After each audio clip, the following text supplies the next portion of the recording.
What's yours? Thank you. I thank the gentleman for yielding. Appreciate you holding this special order to discuss this most existential of issues. Talk about nihilism for a second. Nihilism is where you actually are fostering programs and activities to ensure your demise. Well, I can tell you what's happening on the board is unbelievable. So with my colleague, Mr. Siscomani, starts talking about Lukeville. He's talking about the Lukeville port of entry. 35 people live in Lukeville. This is a port of entry where people from Phoenix and southern Arizona use to transport down to Rocky Point on the Sea of Cortez and vice versa, and our friends from Mexico come on up and they go shopping in Arizona. It's a very synergistic type of relationship.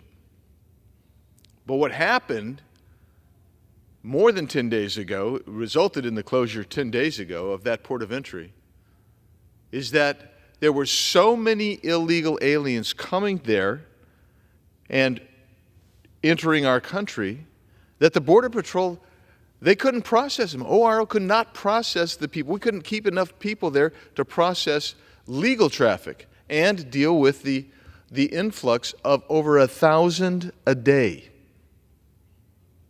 Wow. So now we have that port of entry closed, and you still have 1,000 to 1,600 people a day coming there from all over the world. That's one of the distinctions. My friends in Texas, in Eagle Pass, which is also being inundated right now in Eagle Pass, Texas, which is in the Del Rio sector, but most of those folks are coming across, speak Spanish, because they're coming from Central American and Northern South American states. So what happens is, when you have these people coming in from Mali or from Mauritania or Madagascar or from West Africa, Somalia, Syria, the Mideastern countries that are coming through Lukeville, we don't even have translators for them. And so our poor agents are down there, they can't even communicate with these folks. Well, that's just at one port of entry. I'm going to give you one more example in Yuma. Yuma town, about 80,000, 85,000 people, sits right on the border across from San Luis, Mexico. And what happens there is they've got one hospital in Yuma. By the way, what is Yuma? So you know what it is. You need to understand what it is. Almost every piece of lettuce that you eat or other green vegetable, leafy vegetable in the wintertime for about 6 months out of the year comes from Yuma, Arizona. It's an agricultural community. They work well during planting and harvesting. 7,000 to 10,000, sometimes 12,000 people a day come across legally to help the farmers in Yuma. Well, what happens now? What happens now is if you're a lady and you're going to give birth to a baby, many times you can't even get into the maternity ward in Yuma, at the Yuma Regional Hospital. Why is that? Because the influx is from people from across the border who are in the country illegally, and the women are going to have babies right there at Yuma Regional. Every maternity bed is taken up, someone who doesn't live in this country. So where do they go? They drive 3.5 hours up to Phoenix, or 3.5 hours over to San Diego. We've known people who've had heart attacks and other really serious emergencies who could not even get into the emergency room in Yuma. They had to be transported by helicopter, air evac, up to Phoenix. Why is that? Because we're inundated at the southern border.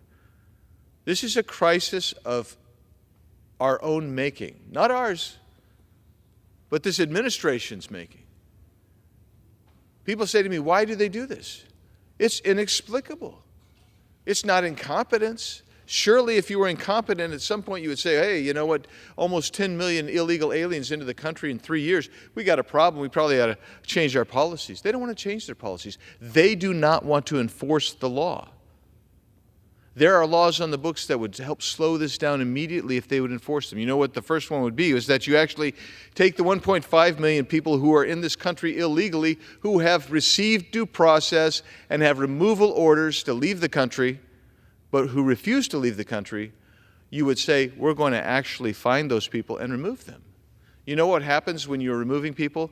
Then folks say, hey, it's probably not worth spending every dime that I have, every dime my family has, getting in debt to the cartels and going across all of that hardship to get into the country. That's what they would say. How do we know that works? Because when President Trump said we're going to start removing people by their orders, it slowed it down. By the way, let's go back to Yuma for a sec. So Yuma, Arizona, where I was telling you about the hospital, under President Trump's last year, the entire year, 8,600 people illegally apprehended, not illegally apprehended, who were illegally entering the country were apprehended in the Yuma sector. That's like 120 miles long. They do that in a week now. It's about a week. That's about a week's worth of illegal aliens crossing. Trump had that for an entire year. You couldn't do that by accident or incompetence. It almost has to be by design. So we look at it and we say, how do you stop it? You start enforcing the law. How do you get this administration to enforce the law? You tell them, we're going to fund only certain aspects of the government, like the military, like Border Patrol, like ICE, like air traffic controllers, like TSA. Let's make sure the country's safe, but we're not going to give you, Mr. Biden, any more money than that for all of the bureaucracy and the crazy programs that you have out there. By the way, they churn out 40,000 pages of laws on a regular basis from those bureaucracies.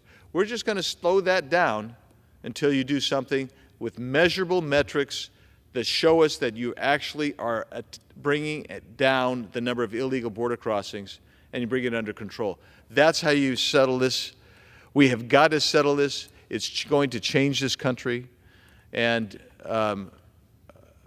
we could talk more about fentanyl.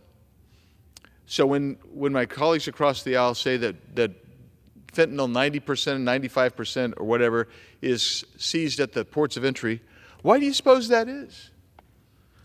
It's because at the ports of entry you actually have people waiting there investigating and inspecting vehicles and individuals crossing. There are machines where they can look into a truck and see what's in there. They can see if there's something disorderly in there, and then they can inspect. Between the ports of entry, that's where we know that 1.75 million people have come across during the Biden administration.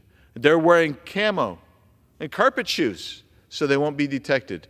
But our Buckeye cameras, our field cameras pick them up. We just can't get to them. Where Mr. Siscomani lives in the Tucson sector, and I live in the Tucson sector, in that area the terrain is so rough and rugged that you might see somebody there, but it'll take you 2.5, 3 hours to get your vehicle there and get out of your vehicle and hike to where they are. And then they'll pop on up south of Phoenix. They'll go through the Tohono O'odham Reservation. They'll pop up through Pinal County, and they come out and they're 40 miles as the crow flies from Phoenix, which is a major hub of transporting illegal drugs and human trafficking. That's what's going on between the ports of entry. And every hearing that we've held in the last 3 years where this has been brought up, the Democrats have said, oh, but we interdict 95% of that at the ports of entry. No, you interdict 95% of the overall interdiction at the ports of entry. But you don't know what you're not interdicting. And what we do know is 1.75 million people carrying backpacks have come into our country. And what was in those backpacks? Used to be bales, big old bales of marijuana. It isn't big old bales of marijuana now. It's small backpacks to bring in fentanyl pills. That's what's going on. I beg this administration to wake up. I beg my colleagues to join us, and let's entice this administration. Let's entice them to do what's right and enforce our border laws. I thank the gentleman for having this special order today.